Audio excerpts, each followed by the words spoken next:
Midvani Monroe reporting for MsFabulous.com.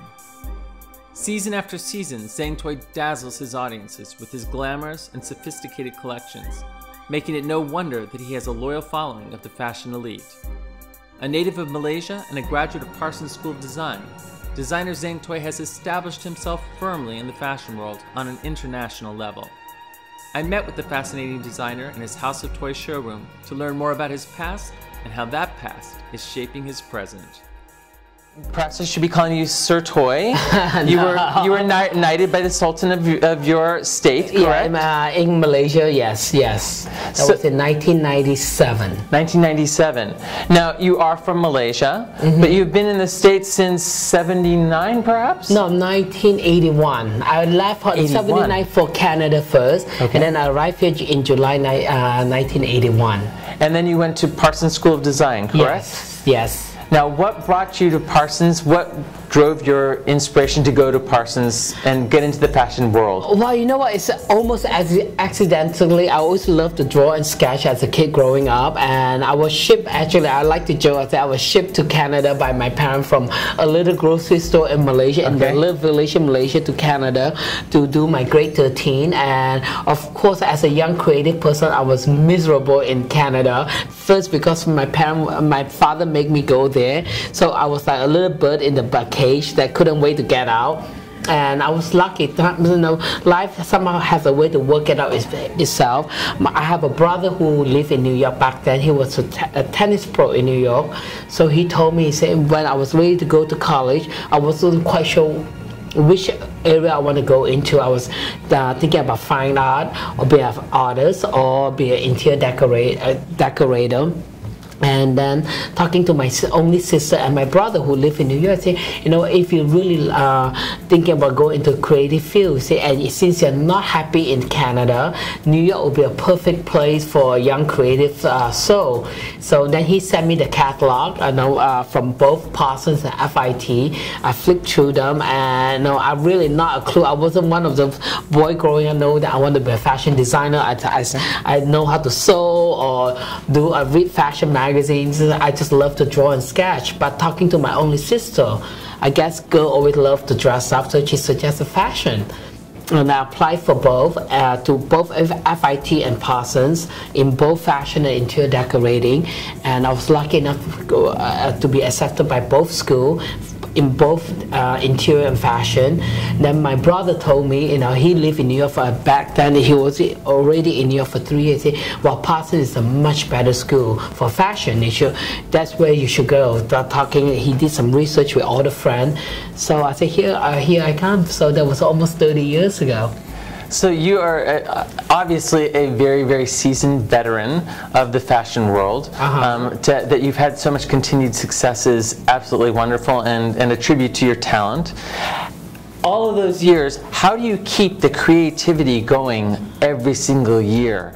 Well, I think if you really love what you do, it just comes. It's all. I think creativity is very magical in many ways. You can't manufacture it. It just comes. Inspiration hit it when you least expect it. I can be walking the street of New York, going home, or jogging in the park, or in my apartment, drinking coffee, or traveling somewhere. It just, I think it's hard to explain how it comes about. But I think if you really love what you do, then hopefully I don't ever get a writer block. It's still, and then of course I was also surrounded with wonderful young people, young things. We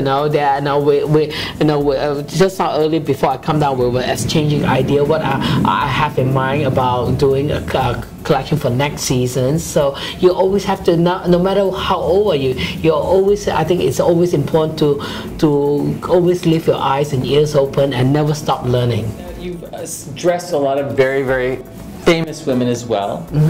Who are some of the celebrities that you've dressed over the years? Over the years, we have someone like people from Hollywood. We have Sharon Stone, the late Farrah Fawcett, Patti LaBelle, Eva Longoria, Heather Graham, on and on. Yes, the list does go on and on. And then we also with Melinda Gates is also a big supporter of clients, and we just have a lot of Saudi princesses. So we have quite a few of them. I've been very, very fortunate.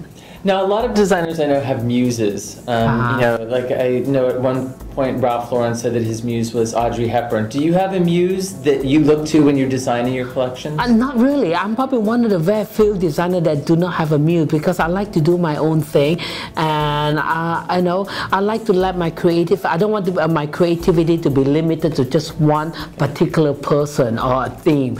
You know, every season could be different. Well, last year for 2011 is a no theme collection, what I simply call the timeless beauty. I just want to hopefully make really beautiful clothes, make women look really, really beautiful. And next spring 2012, which we're planning, things could change. Now it's the very beginning of the creative process.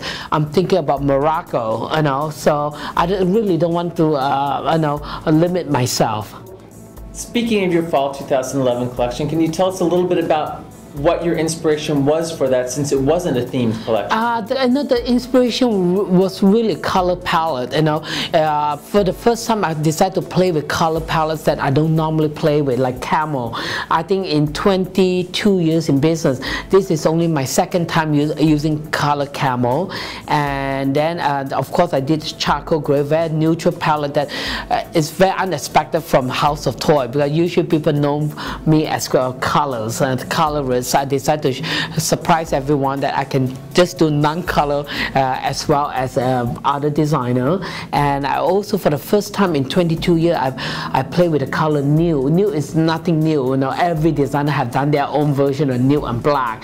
So this is the first time I pick up and decide to do nude and black and play with my own way to try to put my own stamp on nude and black. But since it's such a neutral color palette, I decided to wake everybody up just in case they fall asleep, because it's so neutral. Toward the end of the runway, I decided to lit up the runway with a brilliant emerald, which worked out really well. Fabrics for the collection. What fabrics were you inspired to use? Oh, that's an easy one. I want the most luxurious fabric because I have cultivated over the last 10-13 years. The ladies, the very elite group of ladies who only want the best of the best, who have everything. They have the 10 homes around the world. They have their own private jet. Those are the ladies I dress, so they know quality. So we really look. Literally more than half the collection was from Laura Piano. All the Laura Piano baby camel hair coating, baby camel hair and silk suiting, Laura Piano cashmere and silk suiting, double face. Literally half the collection was from Laura Piano. I'm a big fan of theirs, and in turn they have become a fan of my collection too. I'm the only, at the moment, I think I'm the only American designer that actually sent us the Laura Piano label to sew into our garment whenever we use the fabric. So which even helped the ladies love it when they, Laura Piano is such a famous fabric house in the world and an iconic brand. When they see the Laura Piano label inside the garment, it sells even much quicker. Do you sell in the market in India at this time? No, not at the moment. I would love to. I know they do a lot. All my beading there. I give India a lot of business over the last 15 years. I go there twice a year to personally go to the factory and sit on the floor and work with all the embroiderer and beader to achieve what I want. That's why you see, I think that is the reason why our collection is doing so well. It's not your run-of-the-mill beading either. Most designers, they'll buy beading from, like a beader will present 100 to 200 designs, and most designers will just pick, I like this, I buy this. But I personally design all my beading, and then I fly to India and sit on the floor 15 hours a day and work with them and achieve what I want. I think that attention to detail is evident throughout your collection. It was a brilliant fall 2011 collection. Thank you. And I'm glad that we got to see it and got to speak with you. We're looking forward to spring 2012 in September. Oh, good, good. So we'll be looking forward to getting back together with you at that time. I would love that. And we wish you much continued success. Thank you very much. Very nice to meet you. Nice to meet you too. Thank you. Great. Thank you.